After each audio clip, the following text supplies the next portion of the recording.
Hello everybody, Techricity here with a review of the Motorola Moto G.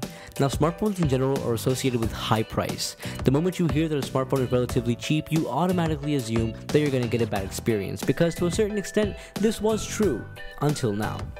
On your screen right now is a device that should change your opinion on low-end phones, the Moto G. For $179 or 13,000 rupees unlocked, the Moto G is an absolute steal. Coming to the design of the phone, the Moto G looks and feels similar to Motorola's current flagship, the Moto X, albeit a little smaller, with a display size of 4.5 inches. It has a slightly curved back and is very comfortable to hold. The back is made out of plastic, but has a rubbery feel to it, which feels good in the hand and also has a certain degree of fingerprint resistance compared to other glass and plastic alternatives. The weight of the phone is pretty good to hold as well, coming in at around 143 grams.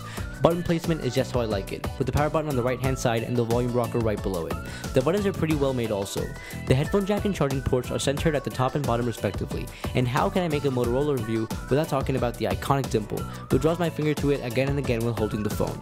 Speaking of the back is removable and interchangeable, allowing a certain degree of customization, although it is a little hard to take off. Inside you will see either 1 or 2 SIM slots depending on where you live.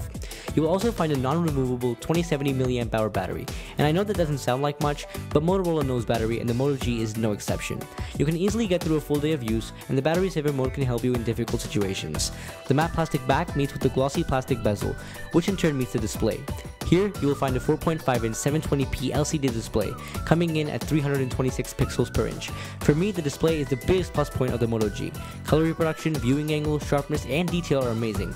Of course, it's not as great as the 1080p screens found on other flagships, but it's so good, it makes you wonder whether or not you actually need a 1080p panel. Considering the competitors' low-res panels, the Moto G is miles ahead when it comes to the display. Coming to the internals, the Moto G is powered by a quad-core Qualcomm Snapdragon 400 along with the Adreno 305 GPU.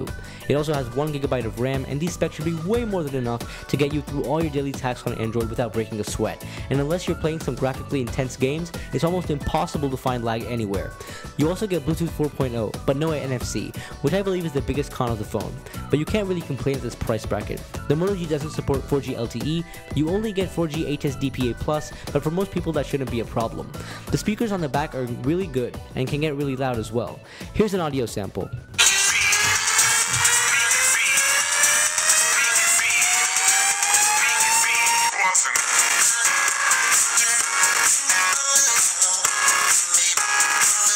Moving on to the camera. You get a 1.3 megapixel front-facing shooter that gets by okay for selfies and video calls. There's a 5 megapixel camera at the back of the phone, and like everything else, it's not the best, but it's incredible for the price. In adequate lighting, I was able to get some pretty decent shots, but if you're working with low light, I wish you luck. You're gonna need it. You can record 720p video at 30 frames per second, and although that sounds like a letdown, you can get some pretty decent footage. The camera UI is simple and minimalistic. It's quite similar to the Google Camera app, so there's not a lot to be said here. Coming to the software, if you buy it now, you'll get Android 4.4 KitKat right out of the box, and Motorola has a pretty good track record when it comes to updates. It's almost like a Nexus device with near vanilla Android with a couple of simple Motorola customizations here and there. Everything is quick and buttery smooth, and you shouldn't really experience any sort of lag. Coming to an end, the Moto G lives up to what it's supposed to be, a budget smartphone that doesn't really feel like a budget smartphone.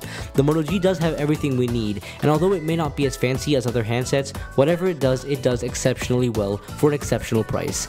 I would recommend this phone to anyone, and I'm pretty sure they wouldn't be disappointed.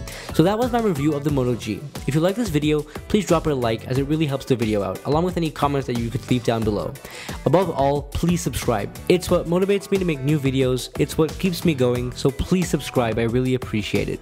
Anyway, peace out guys, have a great day.